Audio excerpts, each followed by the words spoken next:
Recently, many people are asking the question, is Islam compatible with Western values? And I'm here today to answer the question. The question is macro Islam compatible with Western values? Macro. Of course it's not. Islam is Islam. There is no macro Islam and micro Islam. Islam is wherever the Quran and the Sunnah of Prophet Muhammad ﷺ say. Many people like Kirk claim that Islam is not compatible with Western values. But in reality, their issue is with Muslims and not Islam. Because if it was truly about the religion of Islam, then they should have the same issues with the religion of Judaism, but they don't. Because Islam and Judaism are fairly similar, especially when it comes to corporal punishment laws and being against liberalism. But you will never hear him or any person like him speaking against Judaism. And of course, we all know why. Like when this lady says, Islam is not compatible with Western civilization. And then, if you're not a citizen, you gotta go. Her problem is the Muslims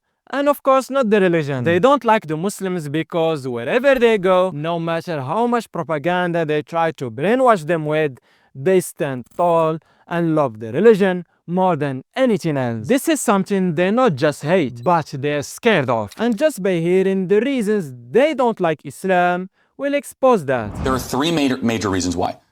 Islam does not believe in freedom of speech, Islam does not believe in freedom of religion, and Islam does not believe in separation of mosque and state. Those three things are antithetical to the West. All these reasons he gave don't make anything not compatible with Western values, but it only exposes him as a person who doesn't really believe in freedom of religion and freedom of speech as he claims. Let's take his reasons one by one.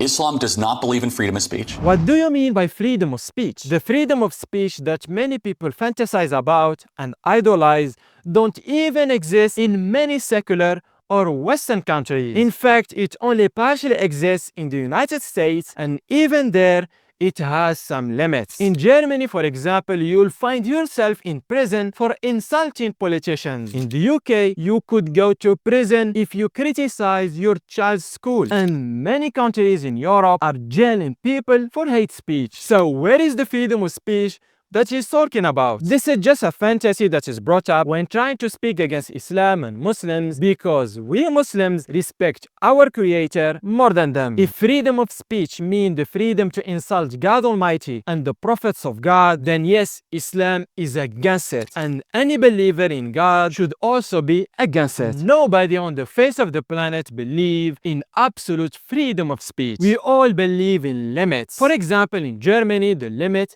is insulting politicians. But according to us Muslims, the limit is also insulting God Almighty, the creator of the heavens and the earth, and his prophets. I don't know why people like Kirk are obsessed in defending the freedom to spread lies, false accusations, and slander. Maybe because they want to lie and slander people without any real consequences. Islam does not believe in freedom of religion. This is absolutely false. In fact, Islam is the only religion or belief that truly promotes true freedom of religion. Let there be no compulsion in religion, for the truth stands out clearly from falsehood. According to Islam, it is completely forbidden to force anybody to accept Islam, but Kirk and people like him don't really believe that. They want to force their beliefs on Muslims. If Kirk truly believed in freedom of religion, he should be in the front line defending the right for Muslims to follow the religion the way they deem fit. But he doesn't, because he's a hypocrite. But in Islam, we believe in true freedom of religion. Christians are free to follow their religion, and the Jews are also free to follow their religion. And if any Muslim harms a non-Muslim living in a Muslim country, he may end up in the hellfire. And no Muslim in his right mind would ever want to be closer to hell in any way, shape or form. If Muslims don't believe you should be forced to accept Islam, and they don't believe you should be persecuted and abused because of your religion, then what's the issue? Well, the issue is that they are not satisfied with Muslims tolerating them. Instead, they want us to reject our religion and follow theirs. If, for example, I believe fornication and adultery are grave sins, and they believe no, two consenting adults can do whatever they want, therefore I should ignore what I believe and follow what they believe. And this is why they don't really believe in freedom of religion, because if they did, they will also defend the right for Muslims to follow Islam. And Islam does not believe in separation of mosque and state. Those three things are antithetical to the West.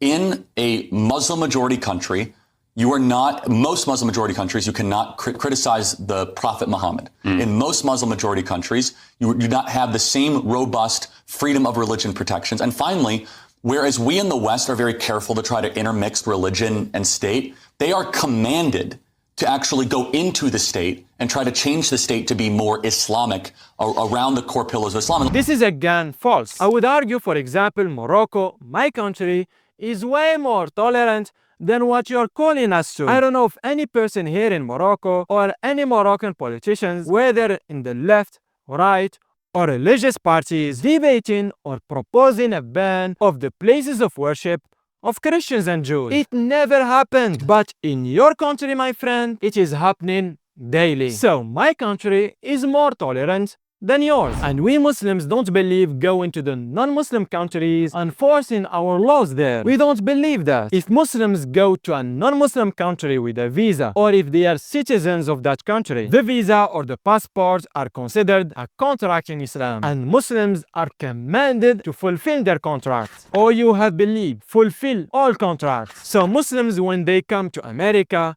they are obligated to obey the laws of the land, because as soon as they ask for a visa, they accepted the condition, which is of course to obey the laws of the land. And if Muslims can't follow their religion anywhere in any non-Muslim country, they should then leave the non-Muslim country and move back to a Muslim country, because the Muslim lands will always be the best places to be. And this is the answer to the question, is Islam compatible with Western values? No, Islam is not compatible with Western values. Islam is better than Western values. Islam promotes true monotheism. If you don't believe in the one true God, nothing will make any sense and life would have no meaning. And Islam came to protect 5 things: faith, life, intellect, lineage, and wealth. Islam came to protect faith. People have the right to know their creator and how to get to paradise. That's why anything that distorts this is forbidden, like polytheism and paganism. Islam came to protect life. That's why deleting yourself is forbidden, and there is no Hiroshima or Nagasaki in Islam. Islam came to protect intellect. That's why drugs and alcohol are completely forbidden in Islam. If you lose your intellect, you can be manipulated to believe in anything. Islam came also to protect lineage. That's why we Muslims get married, and we don't play around and keep using women to relieve ourselves. And there is no woman taking her husband's last name in Islam. Islam came to protect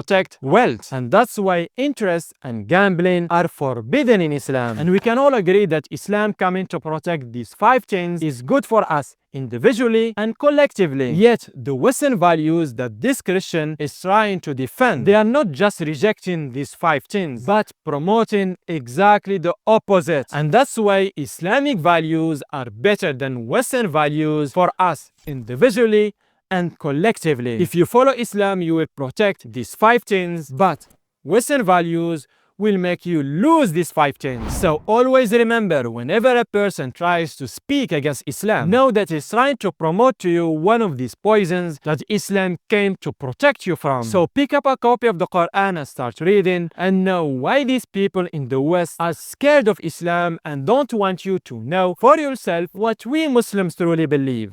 I hope you benefited from this video. You can also watch this video about why Christians lie about Islam. And don't forget to subscribe to not miss any future upload. Thank you for watching. Assalamu alaikum.